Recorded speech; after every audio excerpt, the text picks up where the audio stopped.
میرا باپ مجھے ڈاکٹر دیکھنا چاہتا تھا تو وہ بڑا عزت کا زمانہ تھا ڈاکٹری کا، کہ ایک عزت تھی، وقار تھا، مقام تھا، اس لیے میرا باپ کہتا پتر بڑی عزت ہے تینوں ڈاکٹر بناونا ہے، بڑی عزت ہے، بڑی عزت ہے تینوں ڈاکٹر بناونا۔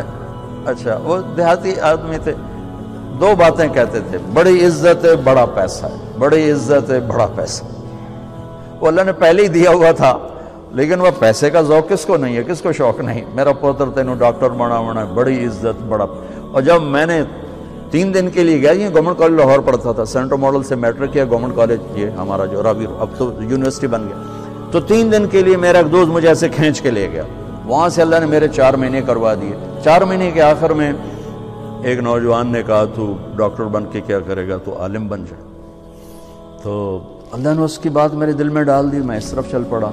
جب میں نے گھر آ کے بتایا تو میرے باپ، اچھا اس دور میں ڈاکٹر ایک قداور شخصیت تھی اور مولوی ایک پست ترین گندگی کا کیڑا، یہ کیفیت تھی۔ اور ہمارے دیہاتی ماحول میں مولوی کمی ہوتا تھا، کمی، جیسے لوہار، کمہار، دھوبی، ایسے مولوی کا سٹیٹس کمی کا تھا۔ تو میرا باپ کہے تو کمی بڑھوں میں، تو میری نک وڈھاؤں میں، تو کرو کی ہیں، تو میں نو کسے پاسے ران دیونا ہے، جیون دیونا ہے کہ نہیں جیون دیونا۔ سارے علاقے دے ذمہ دار جو ہے میں نو لانتا کریں دیں کہ تیرا پوتر تو مولوی بندا پیدا بن سی کی۔ تو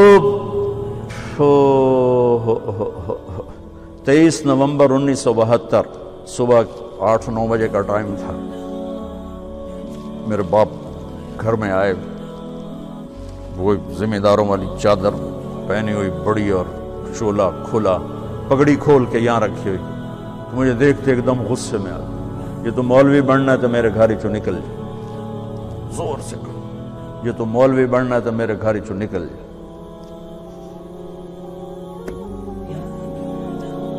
مجھے تو نہیں پتا تھا کہ اللہ تعالیٰ مجھے وہاں پہنچانے والا ہے کہ جہاں ڈاکٹر میرے آگے بیٹھ کے میری بات سنے۔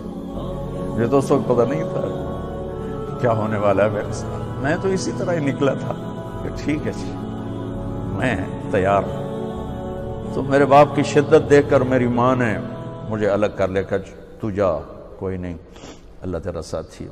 300 روپیہ میں نے دیا، 300 روپیہ بڑی بڑی دولت ہے اس وقت، میں نے 300 روپیہ دیتا کہ جا اللہ تیرا وارث ہے۔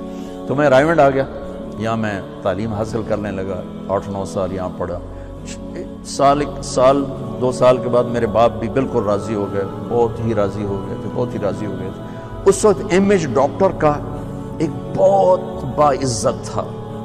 میں ہاتھ جوڑ کے رو کے کہتا ہوں کہ اب ڈاکٹر ایک کاروباری نظر آتا ہے،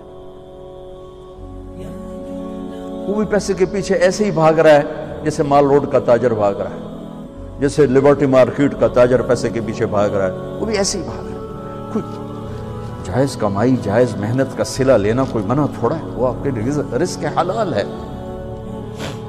میں کینیڈا میں گیا ہوا تھا، میرے یہ سر درد بہت شدید ہوتا ہے، تو وہاں وہ بوٹاکس نیا طریقہ ٹیکے لگاتے ہیں، تو کچھ دن گزر جاتے ہیں، تو مجھے پتہ نہیں تھا یہاں کوئی لگاتا ہے کہ نہیں لگاتا۔ تو میں کینیڈا گیا، وہ جاننے والے ڈاکٹر تھے پاکستانی، تو پارکنسن کے 5 بڑے ڈاکٹروں میں ایک ان کا نام آتا ہے۔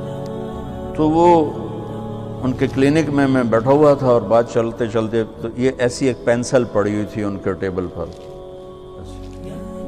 تو وہ یوں پینسل اٹھا کے مجھ سے کہنے لگے مولانا یہ ایک پینسل میں کسی کمپنی کے ایجنٹ سے لے لوں تو میں بلیک لسٹ ہو جاؤں گا، ایک پینسل میں کسی کمپنی کے ایجنٹ سے لے لوں تو میں بلیک لسٹ ہو جاؤں گا، میں کلینک نہیں کر سکتا اس کے بعد۔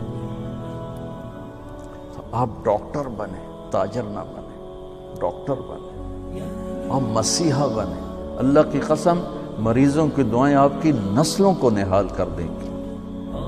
اگر آپ صرف تاجر بن گئے تو ٹھیک ہے 4 پیسے تسی وٹ لینے، لیکن پتہ نہیں آگے نسلوں کا کیا ہوگا۔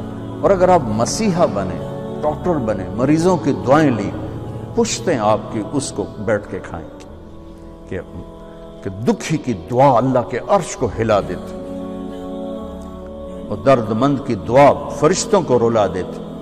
اب وہ ہستیاں ہیں جو درد مندوں کی دعائیں روزانہ لے سکتی، اور صرف آج کا دن نہیں گزار سکتے، آپ اپنی نسلوں کو خوبصورت فیوچر دے کے جا سکتے کہ دعاؤں کی طاقت موت کے بعد بھی چلتی رہتی۔ میں آپ کا زیادہ وقت لے چکا ہوں، معافی چاہتا ہوں، تو اگر کوئی بات میری بری لگی ہو تو آپ مجھے اللہ کے واسطے معاف فرما دیں۔ بہرحال احباب جمع ہے، میر حال دل کہہ لے، پھر التفات دل دوست نہ رہے نہ رہے۔ السلام علیکم۔ کبھی عرش پر، کبھی فرش پر، کبھی ان کے در، کبھی در بدر، غم عاشقی تیرا شکریہ میں کہاں کہاں سے گزر گیا۔ کبھی راستوں میں تنہا، کبھی ہوں ورود صحرا، میں جنوں کا ہم سفر ہوں، میرا کوئی گھر نہیں ہے۔